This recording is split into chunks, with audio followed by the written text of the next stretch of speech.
Hello, my name is Creole Barbie and I am your instructor for today.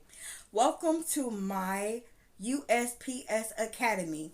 Here today I'm going to give you the entire breakdown of the pay scales for clerks. Just in case you're wondering, you found it. If you're not familiar with my academy, and for sure it is your first time visiting, welcome. My name is Instructor Creole Barbie.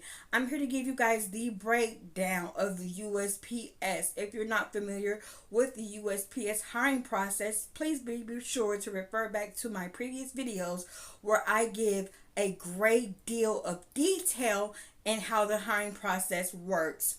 Do you have to pay for the USPS when applying? No. USPS will never charge you for applying. Please do not be a victim, okay? So, before I get into the video, I would like to say welcome. In my classroom, I do have a few ground rules. The first ground rule is if you have a question, please raise your hand. I have a lot of you guys in here today, a lot of you, and I'm so excited to see each and every one of you guys' smiling faces. It has been a journey. I understand completely. Right now you might be in the hiring process with waiting to get a offer letter, waiting to get fingerprints, waiting to even get an orientation start date. I completely understand how long and tedious this process may be because I've been there, definitely been there. Just try to find ways to speed your time up by doing your research, seeing if for sure if this is something that you would like to pursue before doing so. As anything, know each and every step and detail of what it is you're getting yourself into. That way, when you are in fact ready to work, there's not any doubts, there's not any hopefulness, there's not any second guessing or resentment towards your decision on being where you are at that current moment. I'm not going to speak a lot, so let's get into the breakdown. The breakdown of the pay scales for a clerk are as follows. When you are a career employee at the USPS, you are no longer a PSC. If you're not familiar with the term PSC, that means Postal Support Employee. That is an entry-level position. From being a PSC 360, which when you work 360 days and you receive a 5-day break, you are more than likely, depending on your first or second year, getting ready to convert.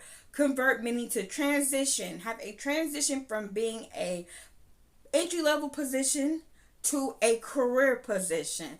That is the level at the USPS. It's now time for you to transition into being a career employee, right? Congratulations if that is you. Okay, so starting off, you are going to start off with a raise, okay? You're no longer making $18.69. You have been bumped up to a annual salary of $44,000 a year.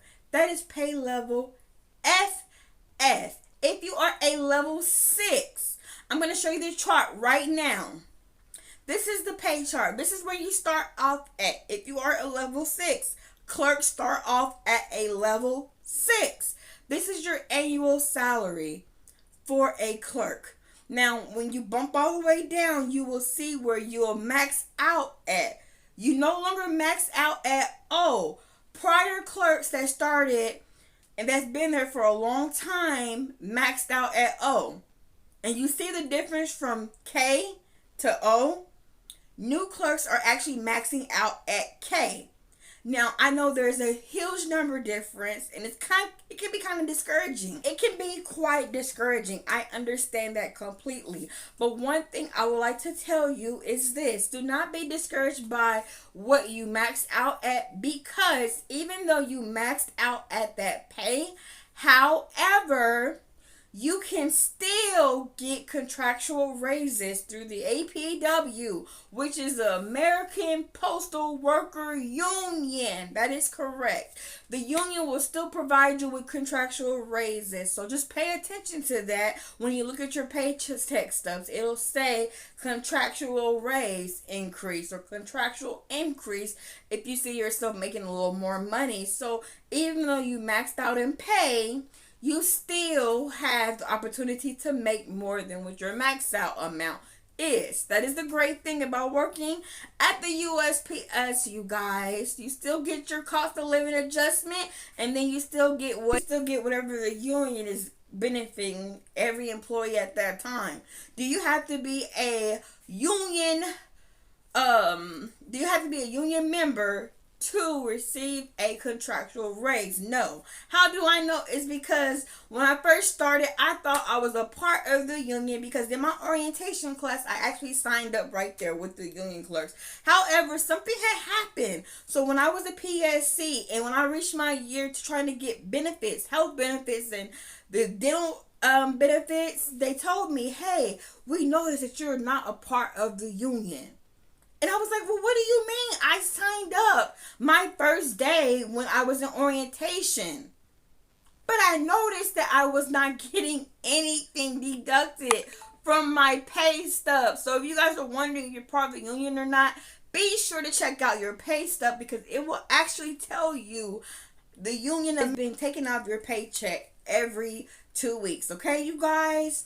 So that is something to look into. If you want to join the union and you didn't do it day one, no worries. All you have to do is just walk to the union door or the union shop and speak with your union steward about joining the union.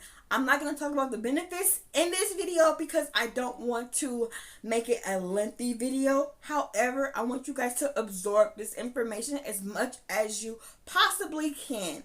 Now, be sure to comment below if you have any additional questions that you'd like to have me feature in my next video. I hope you guys got something out of this video completely. And in the meantime, you guys, thank you for listening in to my USPS Academy. I, again, am honored to be your instructor. You guys, class is now dismissed.